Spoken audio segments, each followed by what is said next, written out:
Okay. Yeah, it's good. Thank you. Still there.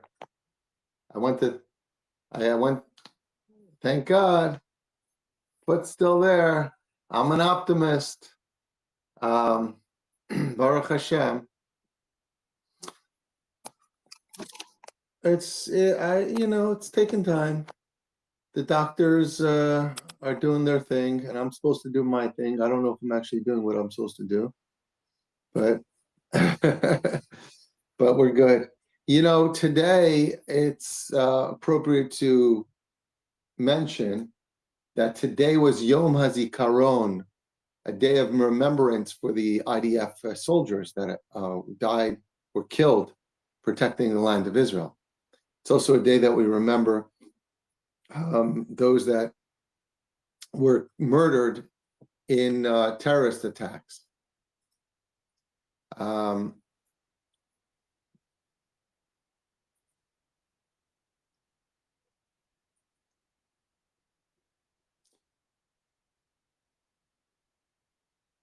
I did not know that. Oh, okay. Right. I didn't know. So you're saying, so Adolf Hitler chose to commit suicide on Yom HaZikaron. Wow. There's an unfortunate joke about that. Adolf Hitler once consulted with a fortune teller. When will I die? When will I die? So she looked in the stars and she says, you're going to die on a Jewish holiday. She said, a Jewish holiday? Which holiday? He said, doesn't make a difference. Any day you die, it's going to be a Jewish holiday.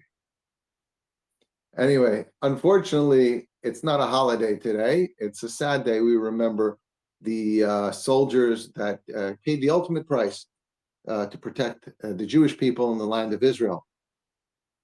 When I was in Israel, there was a moving moment when I was in Israel. We went to Har Herzl, Mount Herzl, where all the soldiers are buried. And we just went to visit. There happened to be a funeral of a soldier that passed away. And since we were there, we felt the appropriate thing would be to join. And there was hundreds of people there. And a young soldier in his young 20s went into Gaza and unfortunately passed away. Very, very emotional, very difficult to be there. Afterwards, our guide started to give us some information to put things in perspective. He said, this is a very sad place. This is a place where young people lost their lives protecting the Jewish people in the land of Israel.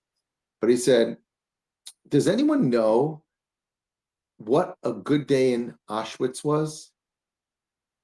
And we were all like, what do you mean? It's like, yeah, for the Nazis, like, what was a good day? So he says, like, on a top performance day, they were able to gas and burn 25,000 Jewish people. That's the wicked machine they created, where the trains come in and they separate everyone. 25,000 in one day. I just want to make sense.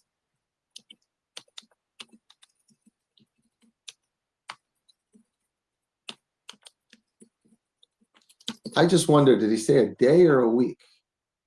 Because I'm trying to see, like, I'm Googling it, because I'm just going by memory here.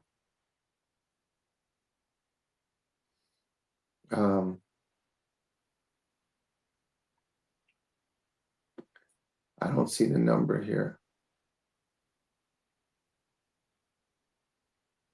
It says 15,000 on a regular day.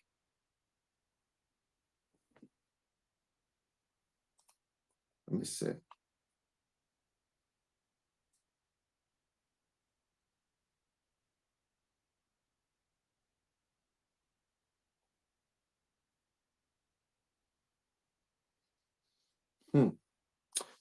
Here, I'm looking at different numbers. Here it says 15,000. He told me the number was like on the best day they ever did, for them, 25,000.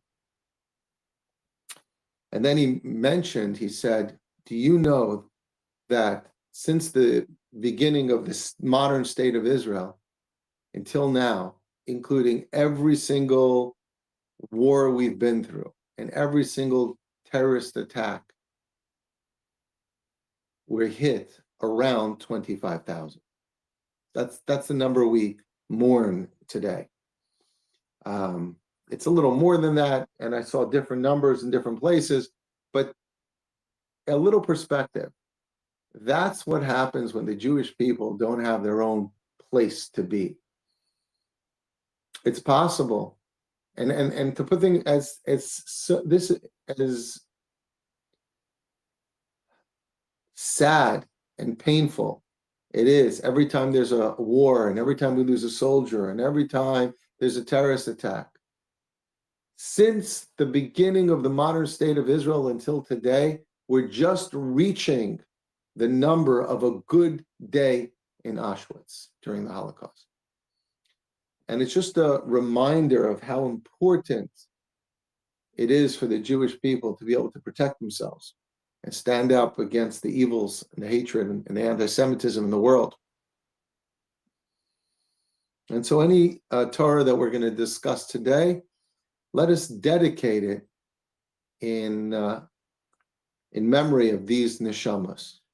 And of course, the energy then changes, because then there's a celebration of Israel's Independence Day, which is the next day, starting tonight and tomorrow. Right. I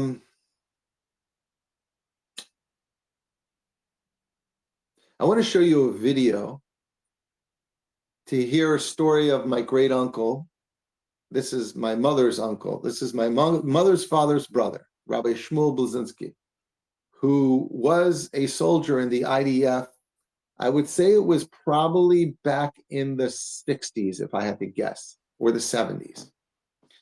And he tells an interesting story how he was from the very few that were considered religious Jews. But I'm going to spoil this story because I want to tell you the punchline of it. Then I'll show you the video.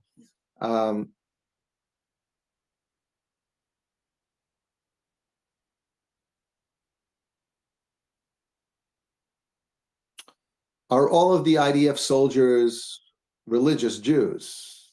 Are all Israelis religious? And the answer is, most people would say no. There are many secular and many people that are considered anti-religious.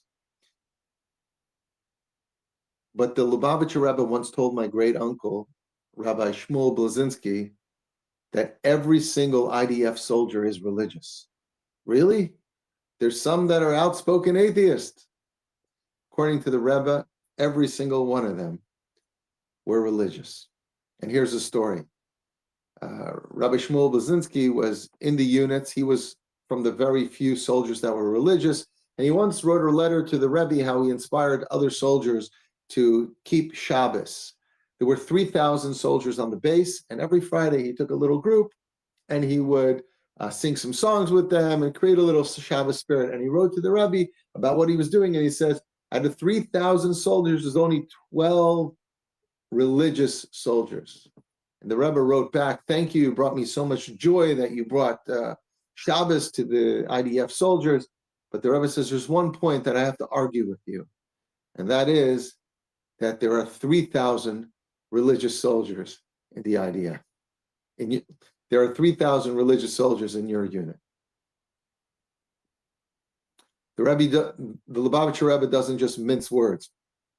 He really meant it.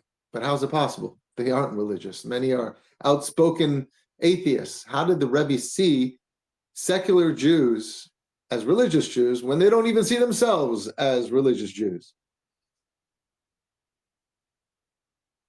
And I think because the Rebbe doesn't look at a person's actions as much as a person's essence. And the Rebbe sees the person's potential. So every single person who risks their life for the Jewish people, is willing to give their life for the Jewish people, is considered to be of the holiest souls of the Jewish people. You could violate the Shabbos, God forbid. You could eat non-kosher. But if you're willing to give your life to protect the Jewish people, to protect the land of Israel, you reach the highest, most sacred level. The Rebbe didn't look at a person externally like other people did, or like sometimes we look at ourselves when we look in the mirror. The Rebbe looked at the soul of every one of these soldiers and says, in my eyes, every one of them are religious. And that's really how we have to look at every single person we know, not to judge anyone or say they're not religious enough, but on the contrary, to look at their potential and realize the beauty of every single human being, every single individual. Let me show you